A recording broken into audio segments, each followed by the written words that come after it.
नमस्कार, मी चंद्रकांत शिंदे. शिंदे अकॅडमी या यूट्यूब चॅनलवर तुमचं सर्वांचं स्वागत. या व्हिडिओमध्ये आपण law of conservation of energy म्हणजेच ऊर्जा अक्षतेचा नियम अभ्यासणार आहोत. मागच्या व्हिडिओमध्ये एनर्जी म्हणजे काय हे आपण पाहिलं होतं. या व्हिडिओमध्ये आपण एनर्जीच्या संदर्भातला खूप महत्त्वाचा जो नियम आहे law of conservation of energy हा अभ्यासणार आहोत. पण हा नियम काय आहे? Energy can neither be created or nor destroyed. It can be converted from one form into another.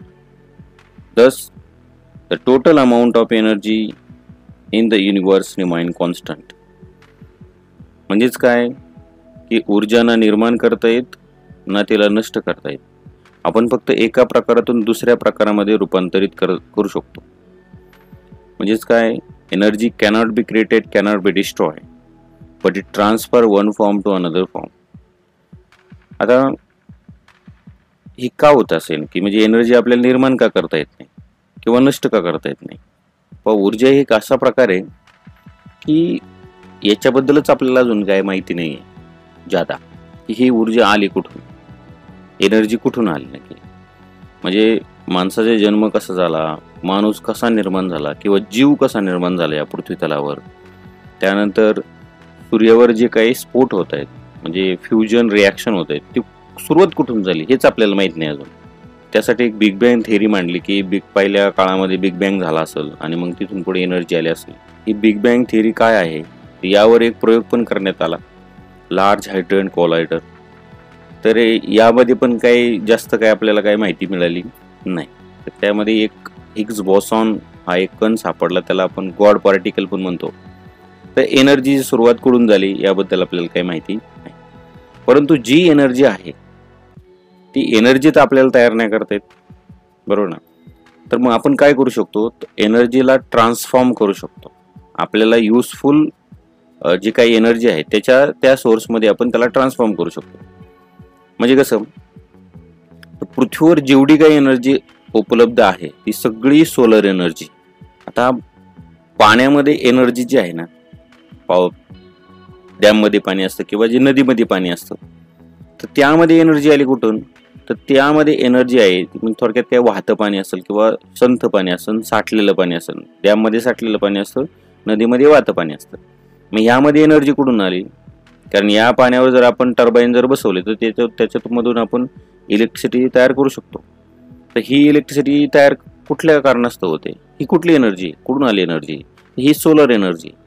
कारण सूर्याच्या उष्णतेमुळं समुद्राच्या पाण्याची वाफ झाली आणि ती त्याच्यापासून ढग बनले, त्याच्यापासून पाऊस पडला आणि त्या पावसाचं पाणी डॅममध्ये किंवा नदीला आलेलं आहे. म्हणजे ही एनर्जी सोलर एनर्जी. आपल्याकडे जी विंड एनर्जी आहे म्हणजे हवा जी फिरते ही सुद्धा सोलर एनर्जी आहे. सूर्याकडून पृथ्वीच्या एका भागाला ज्या भागावर दिवस आहेत त्या भागामध्ये काय होते की हवा गरम होते, ती गरम होऊन विरळ होते आणि विरळ झाली की ती हलकी होऊन वर जाते. मग ती हवा भरून काढण्यासाठी ज्या बाजूला रात्र आहे तिकडून ती हवा येते आणि त्या भागामध्ये एक हवा तयार होते, म्हणजे थोडक्यात काय वारं वाहतं. ही सोलर एनर्जी, विंड एनर्जी म्हणजे सोलर एनर्जी. तर पृथ्वीवर जेवढी काही एनर्जी ती सगळी सोलर एनर्जी. आता मी जे बोलतोय किंवा तुम्ही ऐकताय किंवा आपल्या जीवनामध्ये जी काही एनर्जी आहे तर ती एनर्जी सगळी सोलर एनर्जी.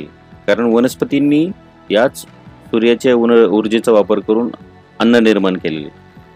ते अन्न आपण खातो किंवा इतर प्राणी खातात. म्हणजे प्राण्यांमध्ये जी ऊर्जा आलेली ती सोलर एनर्जी.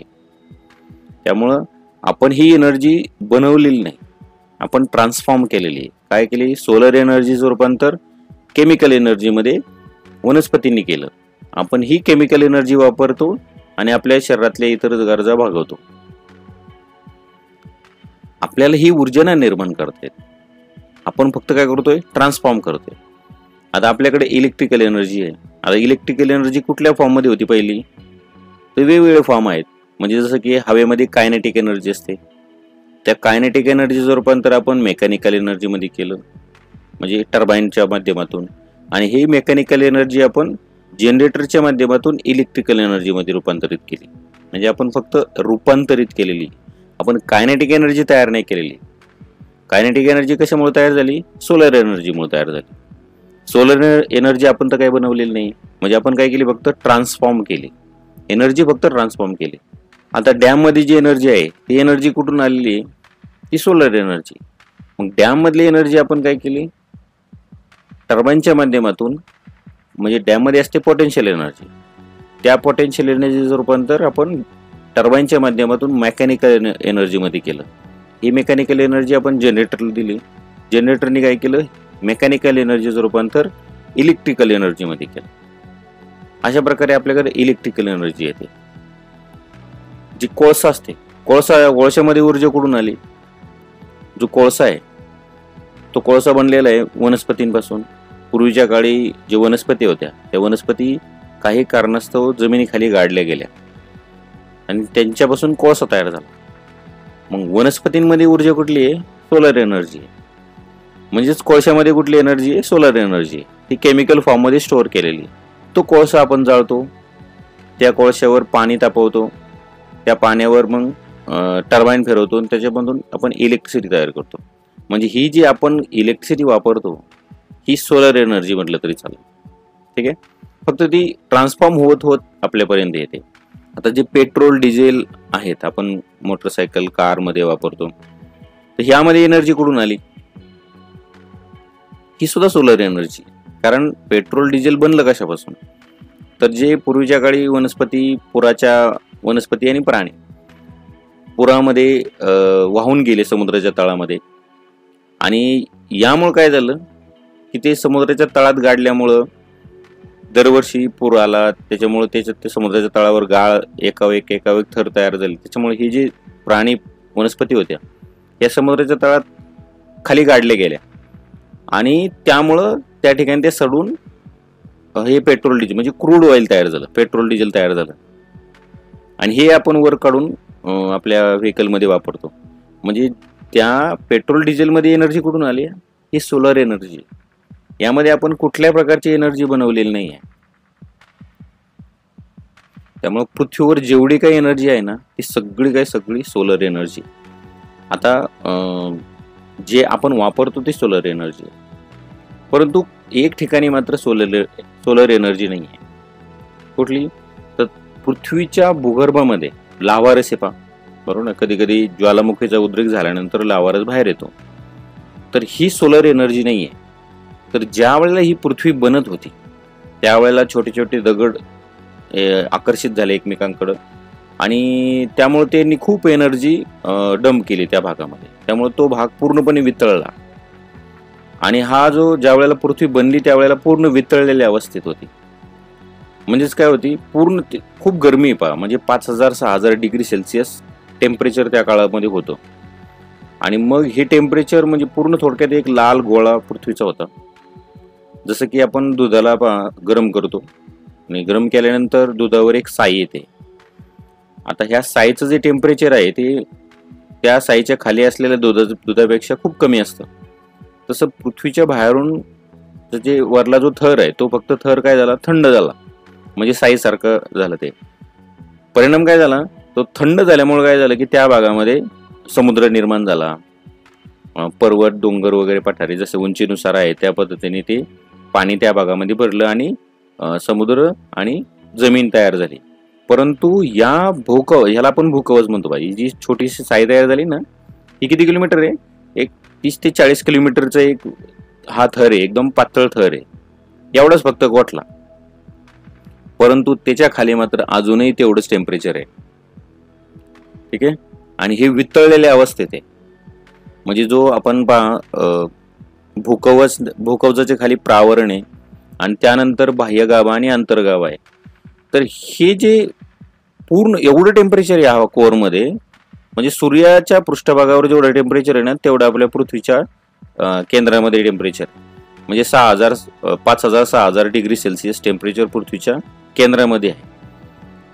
म्हणजे हा जो लाव्हारस वर येतो ना तो तिथून येतो. म्हणजे भूगर्भातली जी एनर्जी आहे ती एनर्जी ही सोलर एनर्जी नाही. ही ज्या वेळेला पृथ्वी बनली त्यावेळेला ती त्यामध्ये फसलेली आहे. तर ही एनर्जी पहा आपण आपल्याला नाही बनवता येत, कारण ही याला म्हणतात जिओथर्मल एनर्जी. मग जिओथर्मल एनर्जी आपण कशी बनवू शकतो? आपल्याकडे काहीच पर्यायच नाही ना अजिबात. त्यामुळं आपण ऊर्जा निर्माण करत नाही. तर मग आपण काय करतो? त्याचं फक्त ट्रान्सफॉर्मेशन करतो. जिओथर्मल एनर्जीचा जे ऊर्जा आहे, आता गरमी भरपूर म्हणजे 3000 डिग्री सेल्सिअस तर भूपृष्ठावर आल्यानंतरच असते. मग थोडक्यात खडक वितळलेलाच असतो. मग त्याचा आपण काय फायदा करून घेतला? तर त्याच्यावर पाणी तापवून आपण त्याच्यापासून वाफ तयार केली आणि त्याच्यापासून इलेक्ट्रिसिटी तयार केली. त्याला जिओथर्मल एनर्जी म्हणतात. मग ही एनर्जी आपण ट्रान्सफॉर्म केली इलेक्ट्रिकल फॉर्ममध्ये. ज्यावेळेस इलेक्ट्रिकल फॉर्ममध्ये तयार झाली त्यापासून आपण बल्ब चालू शकतो, म्हणजे लाईट एनर्जी तयार करू शकतो. फॅन चालवला तर मेकॅनिकल एनर्जी तयार होते. त्यानंतर हीटर जर चालवला तर हीट एनर्जी तयार होते. जर आपण स्पीकर चालवला तर साऊंड एनर्जी तयार होते. आपण त्याच्यापासून इलेक्ट्रोमॅग्नेट तयार केलं तर मॅग्नेटिक एनर्जी तयार होते. तर ही एनर्जीमध्ये आपण ट्रान्सफॉर्मेशन करतो. आपल्याला एनर्जी निर्माण करता येत नाही. पण यूट्यूबवर बरेचसे व्हिडिओ आहेत की जे फ्री एनर्जीच्या संदर्भात व्हिडिओ बनवतात. म्हणजे काय करतात की 2 मोटर घेतात, एकमेकांना जॉईंट करतात, एक फिरवले की दुसरी चालू होते. अरे एनर्जी आपल्याला नाही तयार करता येत. एनर्जी तयारच नाही करता येत तर तू ह्यांनी एनर्जी तयार केली कुठून? तर हे केवळ फसवण्याचा धंदा आहे पहा. म्हणजे लोकांना, आणि हे लहान मुलं पहा हे खूप पाहतात आणि तसं बनवण्याचा प्रयत्न करतात. लहान मुलंच नाही, अगदी मोठे माणसं सुद्धा फसतात खूप. ठीक आहे. आणि वेगवेगळे पॅटर्न पण घेतलेले आहेत त्याच्यावर. भरपूर उद्योग केलेले आहेत. तर आपण ऊर्जा नाही निर्माण, ठीक आहे, कारण ही ऊर्जा एकतर सोलर एनर्जी किंवा जिओथर्मल एनर्जी याच्या व्यतिरिक्त एनर्जीच नाही पृथ्वीवर. आपण सूर्याला जर बनवू शकलो तर मग ठीक आहे, मग तुम्ही एनर्जी बनवू शकता. पण एनर्जी ही बनवण्यासाठी एलिमेंटची गरज असते आणि एलिमेंट आपण बनवलेले नाहीत ना. एलिमेंट बनवायचे म्हणजे आपल्याला देव बनावं लागेल, कारण कुणी बनवलं हेच आपल्याला माहित नाही आहे. त्याच्यामुळे आपण कसं विचार करू शकतो की आपण एनर्जी तयार करू शकतो? त्यामुळं हे जे फ्री एनर्जीचं जे काही फॅड आहे तर ते पूर्णपणे चुकीचं आहे. याच्यावर बिलकुल विश्वास ठेवू नका. ठीक आहे. तर एनर्जी कन्झर्वेशन लॉ हा आपण अभ्यासण्याचा प्रयत्न केला. तर हा व्हिडिओ आवडला असल्यास ह्या व्हिडिओला लाईक करा, तुमच्या मित्रांना हा व्हिडिओ शेअर करा आणि असेच व्हिडिओ पाहिजे असतील तर माझ्या चॅनलला सबस्क्राईब करा. धन्यवाद.